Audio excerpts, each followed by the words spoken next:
That dessert looks kind of deserted. I mean, the hot fudge isn't even hot, and there's no nuts, unless you're counting the dynamic duo list behind the counter, serving up stupidity instead of service. Now you're talking nuts. Summer, calls out a voice. In my room, Mom. Come on down, it's time to do dishes. Summer turns off her favorite reality TV cooking show and heads downstairs. Hey, Mom, wouldn't it be cool to own an ice cream parlor? Oh, of course, and we could advertise it with a herd of elephants. No, seriously, we could make it happen. The only thing you need to make happen, little one, is those dishes. Now go on, stop procrastinating. But, Mom, go on, spotless.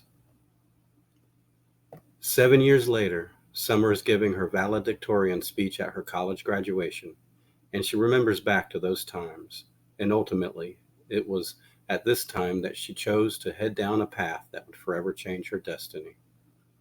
But before we get into her speech, let's backtrack a little and fill you in on what has motivated and shaped Summer's outlook on life. Or at least, that's what she thought. The everyday humdrum of life, going to school confined within a routine, while living with two parents also confined within their own routines, whilst living among each other. No one said it was easy. But after high school, all of that changed. No more report cards hanging on the refrigerator. No more congrats from dad with a surprise when you got an A, or a B, or even a C, sometimes even a D, but you had to swear to never tell mom. But now all that was gone. Now life revolved around a dorm with a bunch of whiny girls that seriously need to grow up. And to make matters worse, every time Summer comes home to leave the chaos of college life, she has to adapt to a whole new world as her parents have now separated, and neither of them live in the house where she grew up. So many changes made the future feel so uncertain and scary. So, to not get dismayed or sidetracked by all these radical changes, Summer put all her attention into her schooling and her studies. She participated in many school functions, clubs, and organizations, and was active in the Rebirth Earth movement. Needless to say, she became your classic overachiever, always looking for the next challenge or obstacle to overcome. Along the way were many distractions of her own, not just at home, but here at school. She could not resist but to sneak down to the cafeteria late at night and create a midnight snack or two. For the entire dorm, of course. Yeah, that didn't fly very well with the powers that be, and she was under constant watch after that. It's not like they could kick her out. She was the key speaker for practically every function they had lined up. Not only that, but she was just so involved in so many other ways it was literally impossible to separate her from a school function. Either way, she had earned the respect of not only her peers, which is most important, but of her faculty, and above all others, the faculty sponsors. And this is where our tangled web starts to intertwine. Summer begins, Summer, being as involved as she was with so many extracurricular activities, lives life in the moment, and this impressed the sponsors so much so that they at first wanted her to model for their product, an idea that she just laughed at, but told them she would market their product with a professional ad campaign and deliver better results than as a mere model. Everyone believed in her, and many put her on retainer for when she graduated. The projects were lined up faster than she could count, and she has yet to even graduate. Needless to say, the pressure is on.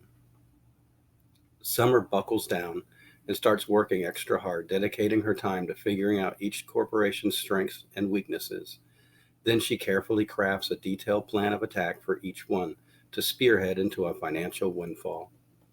All of this only took her 8 months, but that really was not that much time considering the amount of corporations she was strategically planning a full spectrum ad campaign for. To say all of this changed her demeanor is an understatement. To say she has lost herself in her work might be more accurate. But was her work herself or merely a distraction, as it was when it all started?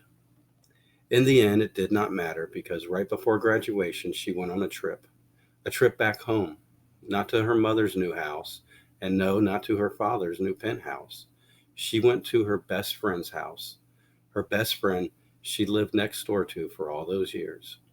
You see, her friend was getting married, and Summer was in the wedding. With everything going on at school, she almost forgot. She even had the fitters fit her dress to her friend, as they have always been so close in size. But that trip proved to be so much more, as Summer began to realize her true roots and what she really stands for and is all about.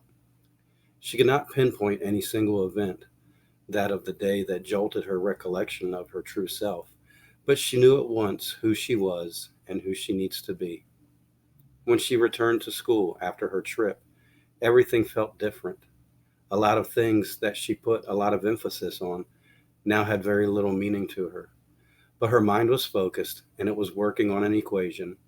And as most that knew her knew, once she started to think about something, there was no stopping her until she figures it out. And this was no different, only no one knew what it was that she was being very hush about. So here we are, getting ready to listen to Summer give her great valedictorian speech, standing at the podium, sun radiating through her hair, when all of a sudden a lightning bolt strikes the skyline off in the distance. Well, I guess that's my cue. Welcome, class. We are all getting ready to leave these halls and venture out into the real world. Who is ready? I thought I was, but I realized I was not. I was scared because I realized I had followed the wrong dream and thought I would be stuck in it forever. You see, I was always an overachiever, but more importantly, I liked helping people.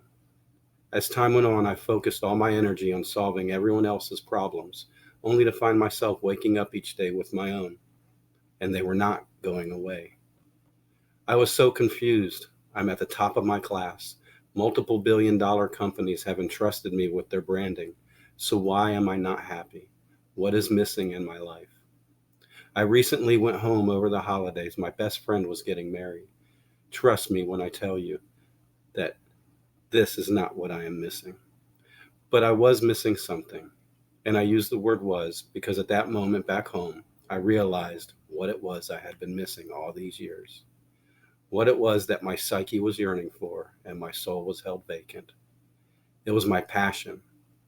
Somewhere along the way, I gave up my passion and followed the path that people wanted. It seemed so easy, yet provided no satisfaction to my soul, still held vacant. At that moment, I remembered my true self and my true dreams and aspirations, and I self-willed my destiny to follow that path at this and every waking moment from here forward. To my peers, my fellow students, go out there and follow your true path. Find your way and never compromise. To the faculty, I thank you for all the lessons hard learned. I will forever have this knowledge to use at my command. To you, my sponsors, I thank you for believing in me before I have even graduated. And with that, I would like to give you each a gift.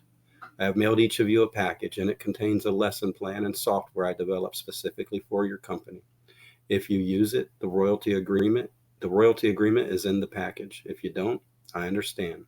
As for me, I am leaving here today to follow my one and only true dream. No one really heard from Summer after that. Some say she turned into the cat lady. Others say she travels the world living off her millions she made from the corporation she helped. The thing is, Summer was always a genius at marketing, and if one knew Summer, one could easily find her, as her billboards are all over the place, up and down practically every interstate. Cool off with Summer's Frozen Delights, where the fudge is hot and the nuts are wacko.